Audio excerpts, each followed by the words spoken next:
Assalamualaikum warahmatullahi wabarakatuh. Kami dari kelompok 1 pada kesempatan kali ini akan menjelaskan tentang larutan dapar. Sebelumnya, saya Kofifah sebagai moderator akan memperkenalkan anggota dari kelompok 1, yang mana terdiri dari Anissa Fauzia, Aisyah Reveni, Adinda Putri, Dwi Nabela, Felicia Hervina, Hayatul Husna, Nadia Haryanti, Seli Aprilia Putri, Sofia Nurhuda, Tri Rahmawati, Fevia Risa, Wilda Yuniati, Windy Khaira, dan Ziana Fiska. Baiklah, pada kesempatan kali ini saya akan menjelaskan tentang yang pertama itu ada pengertian dari larutan dapar. Nah, larutan dapar ialah larutan yang pH-nya dapat dikatakan tetap walaupun ditambahkan sedikit asam ataupun sedikit basa. Biasanya larutan dapar ini mengandung asam lemah dan basa lemah. Nah, larutan buffer atau larutan penyangga atau larutan dapar itu berperan besar dalam mengontrol kelarutan ion-ion dalam larutan sekaligus mempertahankan pH dalam proses biokimia maupun fisiologis. Berikutnya ada sifat dapar. Sifat dapar ini terdiri dari dua, yang mana yang pertama itu ialah pH tidak berubah bila larutan diencerkan. Yang kedua, pH larutan tidak berubah bila larutan ditambahkan asam atau basa. Berikutnya itu ada fungsi larutan dapar. Fungsi larutan dapar itu ada 4. Yang pertama itu menjaga pH cairan ekstrasel, yaitu dari ion karbonat, dan menjaga cairan intrasel dari ion fosfat. Yang kedua, menjaga pH makanan olahan dalam kaleng agar tidak mudah rusak atau teroksidasi, seperti asam benzoat dengan natrium benzoat.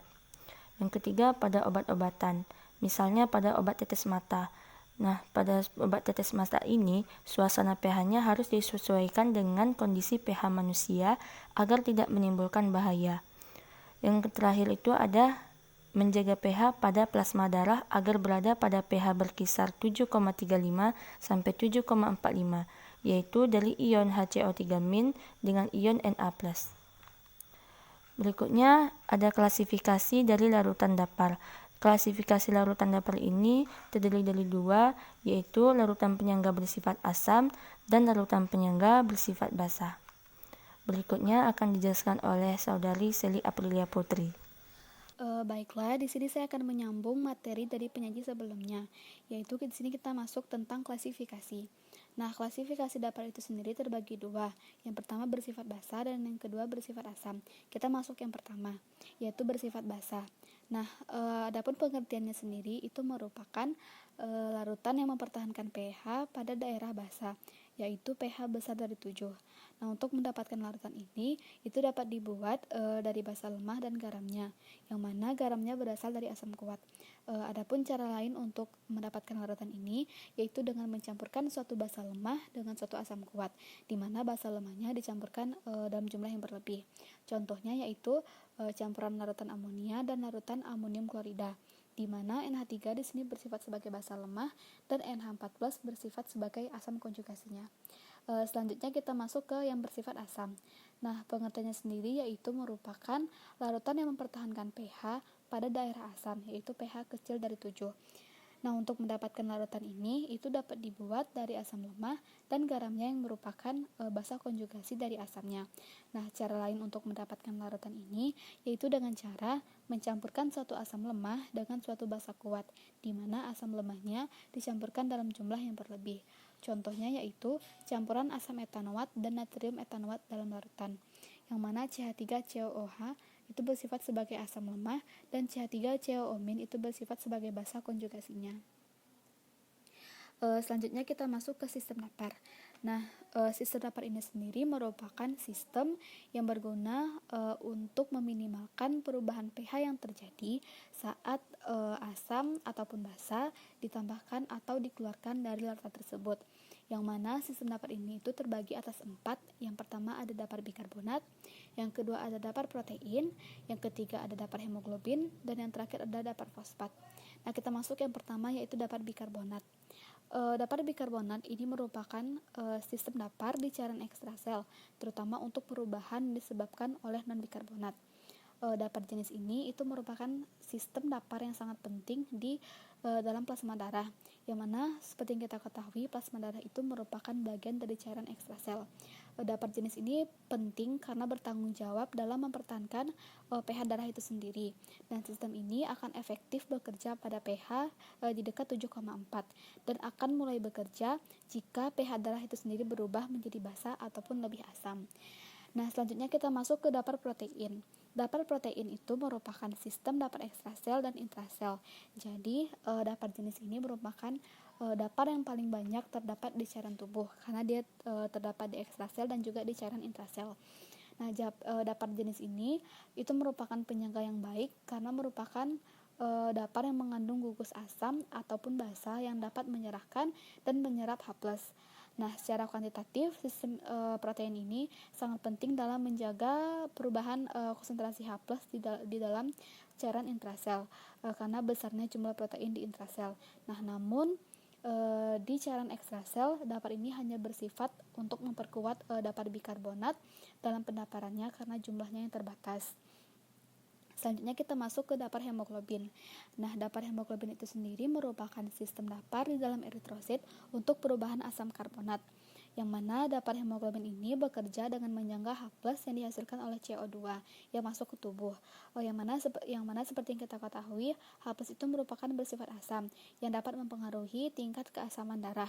Nah, jadi disinilah dapar hemoglobin itu bekerja dengan dia akan mengikat H+ agar tidak tereduksi dan tidak lagi berkontribusi untuk tingkat keasaman darah. Dan darah kita akan berada pada pH normal. Nah, selanjutnya kita masuk dapar fosfat. Ini merupakan sistem dapar di sistem perkemihan dan cairan intrasel. Dapar jenis ini terdiri dari garam fosfat yang bersifat asam yang dapat mendonorkan H+ ketika konsentrasi H+ itu menurun, dan juga terdiri dari garam fosfat yang bersifat basa yang mana dapat menerima H+ bebas ketika konsentrasi H+ itu meningkat. Nah, dapar jenis ini itu paling banyak ditemui di cairan intrasel sehingga dia lebih bekerja signifikan di sana. Sedangkan di cairan ekstrasel itu dia ada tetapi tidak bekerja secara signifikan karena jumlahnya yang sedikit. Selanjutnya kita masuk ke kapasitas dapar. Nah, kapasitas dapar itu sendiri itu merupakan kemampuan dapar untuk mempertahankan perubahan pH. Kapasitas dapar ini biasanya juga disebut sebagai koefisien dapar atau indeks dapar ataupun nilai dapar. Nah, kapasitas dapar ini sendiri bisa kita rumuskan sebagai beta sama dengan delta B per delta pH. Yang mana delta B merupakan penambahan asam atau basa dalam gram ekivalen, sedangkan delta pH merupakan perubahan pH. Nah, adapun kapasitas dapar itu sendiri itu tergantung pada jumlah zat dari asam ataupun basa konjugasinya dalam larutan dapar, yang mana semakin besar jumlah asam lemah atau basa lemah dan semakin besar jumlah konjugasinya, maka kapasitas dapar pun akan semakin besar. Selanjutnya kita masuk ke mekanisme kerja dapar. Nah, mekanisme kerja dapar itu sendiri bekerja dengan menetralkan asam ataupun basa dari luar. Dia terbagi dua, ada larutan buffer asam dan yang basa. Kita masuk yang pertama yaitu mekanisme kerja larutan buffer asam.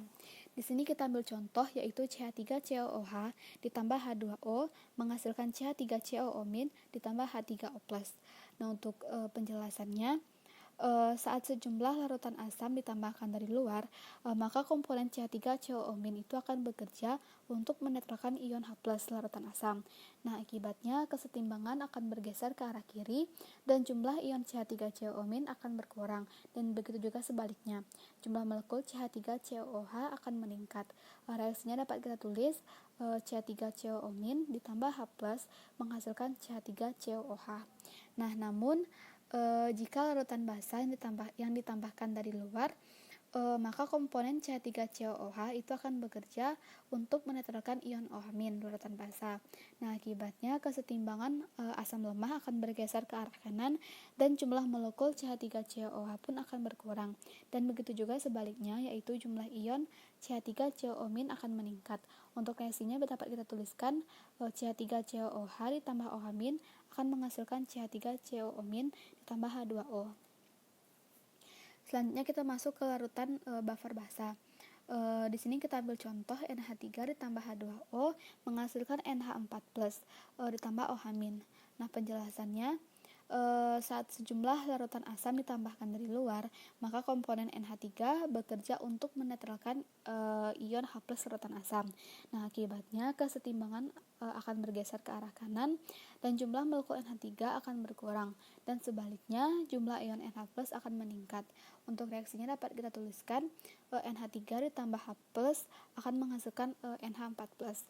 Nah, namun jika sejumlah larutan basa yang ditambahkan dari luar, maka komponen NH4+ akan bekerja untuk menetralkan ion OH- larutan basa. Nah, akibatnya kesetimbangan basa lemah akan bergeser ke arah kiri dan jumlah ion NH4+ akan berkurang, dan sebaliknya jumlah molekul NH3 akan bertambah. Untuk reaksinya dapat kita tulis NH4+ ditambah OH- akan menghasilkan NH3 ditambah H2O. Nah, untuk materi selanjutnya akan dijelaskan oleh penyaji selanjutnya, yaitu Hayatul Husna. Baiklah, selanjutnya saya akan menjelaskan tentang faktor yang dapat mempengaruhi pH dapar. Yang pertama, pH dapar dapat dipengaruhi dengan penambahan garam netral. Selain dapat mengubah pH larutan, penambahan garam netral juga dapat merubah kekuatan ion dalam larutan. Yang kedua, nilai pengenceran. Pengenceran dilakukan dengan penambahan air. Nilai pengenceran negatif menunjukkan pH menurun akibat penambahan air, sedangkan nilai pengenceran positif menunjukkan pH meningkat karena penambahan air. Faktor lainnya yang dapat mempengaruhi pH dapar adalah temperatur atau suhu. Jika suhu naik, maka pH meningkat, tetapi pengaruh suhu terhadap perubahan pH sangat lemah atau dapat dikatakan tidak berpengaruh sama sekali. Selanjutnya, saya akan menjelaskan tentang persamaan Henderson-Hasselbalch, di mana persamaan ini berkaitan antara pH, pKa, dan konsentrasi molar. Persamaan ini digunakan untuk memperkirakan pH pada larutan dapar dan mencari pH pada kesetimbangan dalam reaksi asam basa. Nah, seperti yang sudah kita ketahui sebelumnya, bahwa larutan dapar itu sendiri ada yang bersifat asam dan ada yang bersifat basa. Nah, untuk mencari pH dari larutan dapar yang bersifat asam itu sendiri dapat ditulis dengan persamaan sebagai berikut. pH sama dengan koefisien asam ditambah log dikali konsentrasi molar dari basa konjugasi dibagi dengan konsentrasi molar asam lemah. Selain itu, nilai pH dari dapar asam juga dapat ditentukan dengan cara mencari nilai konsentrasi H+ terlebih dahulu, dengan rumus H+ sama dengan koefisien A dikali dengan mol asam lemah dibagi dengan mol basa konjugasi. Setelah didapatkan nilai konsentrasi H+, maka dapat ditentukan nilai pH dengan rumus pH sama dengan min log dikali konsentrasi H+. Untuk menentukan nilai pH dari dapar basa dapat ditulis dengan persamaan sebagai berikut. pOH sama dengan koefisien basa ditambah log dikali konsentrasi molar basa konjugasi dibagi dengan konsentrasi molar basa lemah.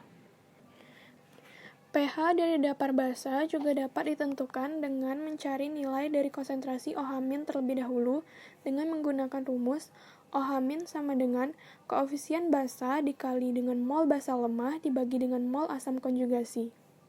Setelah didapatkan nilai dari konsentrasi OH-, maka kita akan mencari terlebih dahulu nilai dari pOH dengan cara pOH sama dengan min log dikali dengan konsentrasi OH-. Setelah didapatkan nilai dari pOH, barulah kita dapat menentukan nilai pH dari dapar basa tersebut dengan rumus pH sama dengan 14 dikurang dengan pOH. Selanjutnya, saya akan membahas tentang dapar dalam sistem biologis dan farmasi.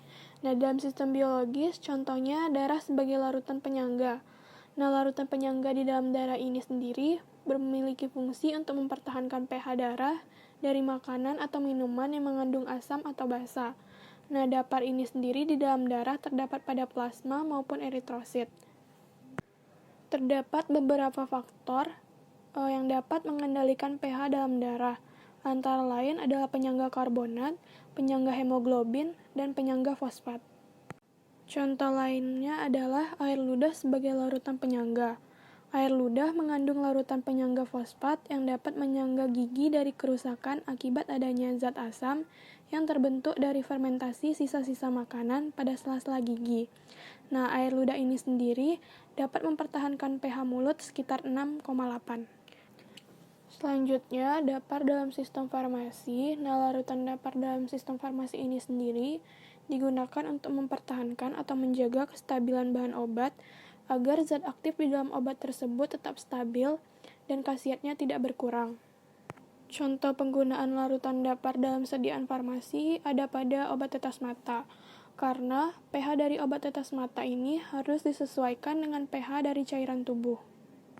Contoh lainnya adalah larutan penyangga pada obat-obatan, misalnya asam asetil salisilat, yang merupakan komponen utama dari tablet aspirin, perlu ditambahkan MgO yang digunakan untuk mentransfer kelebihan asam. Selanjutnya akan dijelaskan oleh Kak Anissa Fauzia. Di sini saya akan melanjutkan pemaparan dari rekan saya. Di sini saya akan memaparkan tentang larutan dapar isotonis. Larutan dapar isotonis itu sendiri merupakan larutan yang mempunyai tekanan osmosis yang sama dengan jaringan yang bersangkutan. Larutan farmasi yang diperuntukkan bagi membran-membran tubuh harus mempunyai tekanan osmotik yang sama dengan cairan tubuh. Larutan yang isotonis tidak akan menyebabkan suatu jaringan membengkak atau berkontraksi dan juga tidak akan menimbulkan rasa tidak enak. Jadi, larutan dapar isotonis diperlukan. Larutan dapar isotonis itu memiliki sifat koligatif yang sama dengan larutan NaCl 0,9%. Larutan dapar isotonis itu sendiri penting pada pembuatan sediaan steril seperti injeksi, tetes mata, terutama infus intravena. Nah, jika tonisitas lebih rendah disebut dengan hipotonis. Jika tinggi disebut dengan hipertonis. Jika cairan hipotonis diberikan dalam sediaan, maka tonisitas darah akan lebih rendah daripada sitoplasma sel darah. Akibatnya plasma darah masuk ke sitoplasma yang lebih pekat, sehingga sel mengembang. Jika terus berlangsung, maka sel darah bisa pecah atau biasa disebut dengan lisis, seperti gambar sebelah kiri. Kemudian jika sediaan hipertonis diinjeksikan pada tonisitas plasma darah akan lebih tinggi dari sitoplasma sel darah merah. Akibatnya sitoplasma keluar mengencelkan darah merah sehingga sel darah merah mengkerut atau krenasi seperti gambar sebelah kanan. Kemudian pengukuran tonisitas menggunakan dua metode. Yang pertama metode hemolitik.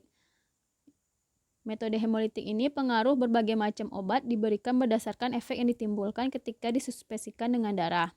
Kemudian metode penentuan sifat koligatif. Metode ini didasarkan atas pengukuran perubahan temperatur yang naik dari perbedaan tekanan uap sampel yang terisolasi yang ditempatkan dalam suatu ruangan dengan kelembaban yang tetap atau penentuan penurunan titik beku. Kriteria pemilihan dapar yang pertama, dapar harus memiliki kapasitas yang cukup untuk menahan perubahan pH. Kemudian dapar harus aman secara biologis selama pemakaian. Kemudian dapar harus tidak memberikan efek terhadap stabilitas obat. Kemudian memungkinkan untuk ditambahkan bahan tambahan lainnya. Nah, sekian hasil pemaparan saya kembalikan kepada moderator. Baiklah, ini adalah daftar pustaka dari beberapa sumber materi yang telah kami paparkan tadi.